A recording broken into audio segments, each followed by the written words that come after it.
ചേർത്ത് വേവിച്ചതാണ്. 1 cup mutton.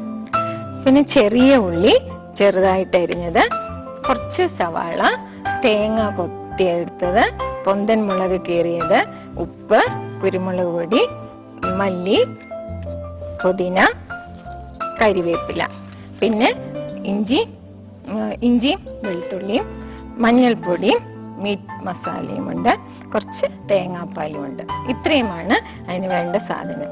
എണ്ണയും വേണം. ഇപ്പോൾ ആദ്യം നമുക്ക് ഒരു നോൺ സ്റ്റിക്ക് പാൻ വെച്ച് ഒരല്പം എണ്ണ ഒഴിച്ച് ഉള്ളി വഴറ്റിയെടുക്കാം. ചെറിയ ഉള്ളിയാണ്, കൂടുതൽ ചെറിയ ഉള്ളി ഇടുന്നതാണ് നല്ലത്.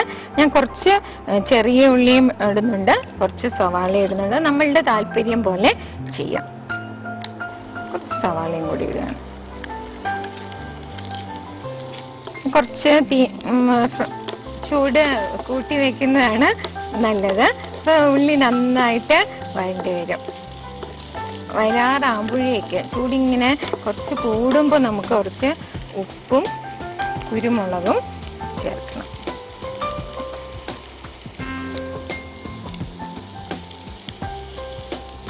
കുരുമുളക് കുറച്ച് കൊടിയിരിക്കുന്നത് നല്ലതാണ്. പൊന്തമുളക് ചെറുതായിട്ട് കീറിയതാണ്.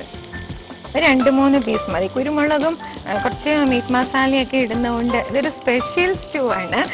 മീറ്റ് മസാലയൊക്കെ ഇട്ടിട്ട് സാധാരണ മസാലപ്പൊടി ചേർക്കാറില്ല സ്റ്റൂവിന്. ഇതിപ്പം മസാലപ്പൊടിയും കുറച്ച് ചേർക്കുന്നുണ്ട്.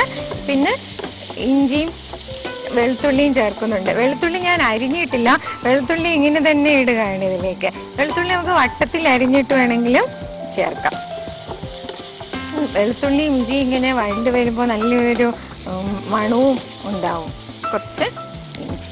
ഇതൊക്കെ നമ്മളുടെ ഇഷ്ടമനുസരിച്ച് കൂടിയും കുറഞ്ഞും ഒക്കെ ആയിരിക്കും ചേർക്കുന്നത്. അതിന് പ്രത്യേകിച്ച് പറയുന്ന അളവ് തന്നെ ചേർക്കണം എന്നൊന്നുമില്ല. എരിവ് വേണ്ടവർക്ക് കൂടുതൽ ചേർക്കാം, ഇഞ്ചി വെളുത്തുള്ളി ഇഷ്ടമുള്ളവർക്ക് അത് കൂടുതൽ ചേർക്കാം. ചില ആൾക്കാർ നമ്മൾ ഉണ്ടാക്കുമ്പോൾ, നമ്മൾ വെജിറ്റബിൾ സ്റ്റൂ ഒക്കെ ഉണ്ടാക്കുമ്പോൾ മഞ്ഞൾ ചേർക്കാറില്ലല്ലോ.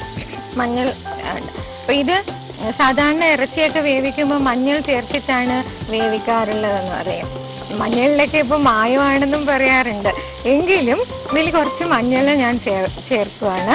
കുറച്ച് മഞ്ഞളും കുറച്ച് മീറ്റ് മസാലയും കൂടി ചേർക്കാൻ പോകണം.